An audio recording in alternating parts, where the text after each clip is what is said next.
Alright, we've saved up enough scrolls for another honor summons video. We should have enough for 20 of these now, and I've learned a little bit more about how this works as you get near the upper end, so we'll go ahead and get in there. The last one we had some technical difficulties, the video didn't turn out, so it'd be good to get back to this. So let's look at the hero drops. I've actually got a couple of these that are getting really close to 5-star and some that are at 5-star. So Black Diamond now is 5-star. Pontifex needs 3 more tokens and he'll be at 5-star. It'd be nice actually if these showed your current levels. So here I think they're just showing, if you can get a full unlock, they're showing what the star level will be of that unlocked character. But so we've got a couple that are at 5-star, and a question I had earlier on was, what happens? Am I just going to get excess tokens for these characters? How is that going to work? I went on the forums and it looks like they just take that character out, and so we'll be able to confirm. Hopefully we won't see anything for Black Diamond. That's supposed to be the case. The nice thing with that is, as we continue to 5-star the rest of these, 5-star a couple of them, we're going to start getting more and more tokens for the others. So that should help us to systematically finish 5-starring these different characters. So let's get started. And so Squinch, let's get that 10 hero tokens for Squinch.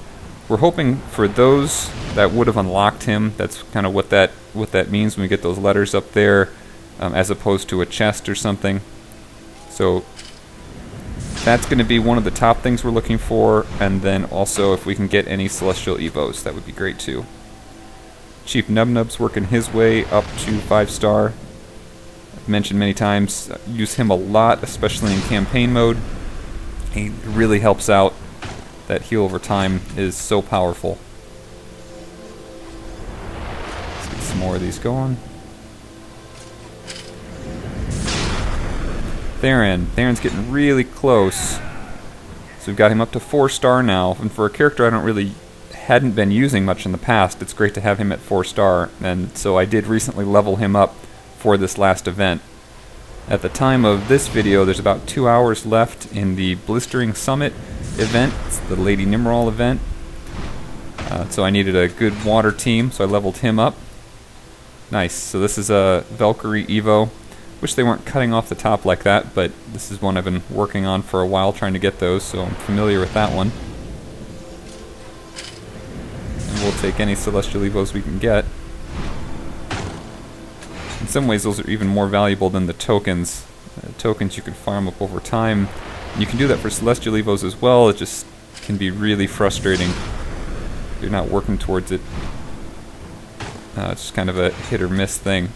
That's another Earth Sisters one. I've just got Abigail left, so I've got Willow Swift and Yasmin Bloom both fully ascended now, which is great. They're the ones that rely on those Earth Sister Evos.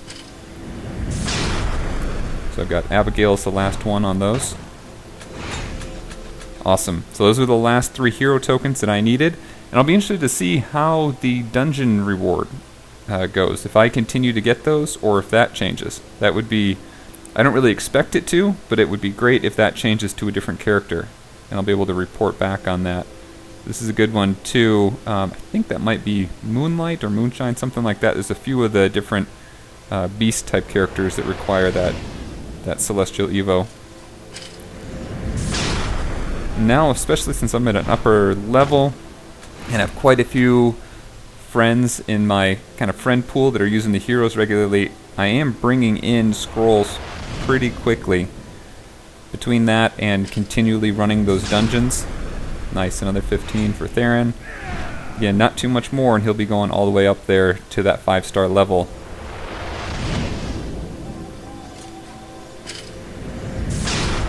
Let's see what else we can get here. Silver chest. Not usually so much coming out of there, but it's nice to get those extra gems and things coming as well. So yeah, I've had a lot of people that ask how to get scrolls quickly. Usually every time one of these videos comes out, someone else asks about it. And the best thing you can do is just continue to make sure you're doing all of your dungeon raids. You can get a lot of scrolls that way. Similarly, make sure your friend list is full. There's not a great way to check if everyone is active, but try to keep it full. If you can, keep an eye out on the levels. If they're increasing levels, then they're playing, and that's kind of the best you can hope for. Maybe sometime in the future they'll make an aspect so you can see when they last played or when they last used your hero, and that would really help out. But so far it's been working out pretty well for me. I get a constant stream from that, and then a bunch from the dungeon raiding, and then periodically from doing different levels. We got some more gems here. Looks like we got about 6 more.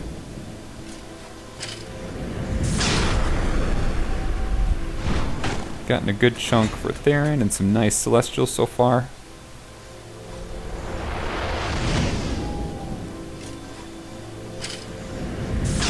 Getting really close to the level cap now too, which is helping out. Let's see what we get. Nice, another one of these. I've kind of held off on the beast teams in general, and I think I'll be circling back around to that. I was mentioning the level cap coming up here. So I'm getting very close to the level cap, which means I can start leveling up a lot of characters. I mentioned many times before, you can usually only keep somewhere like 6 to 8 of your heroes leveled up to full leveled any time. Once you hit that level cap, obviously you can bring everybody else up to the level cap as well, and there's nothing holding you back. But I've been waiting on that beast team because a lot of them use the same celestial evos, and so it can be really hard to get those. So this is really nice.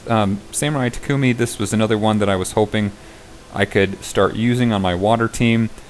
Tharand is really powerful if you're going against groups that have a lot of armored characters, but not so useful. It turned out in the Blistering Summit event there weren't any armored characters, and so he was just like a regular mage.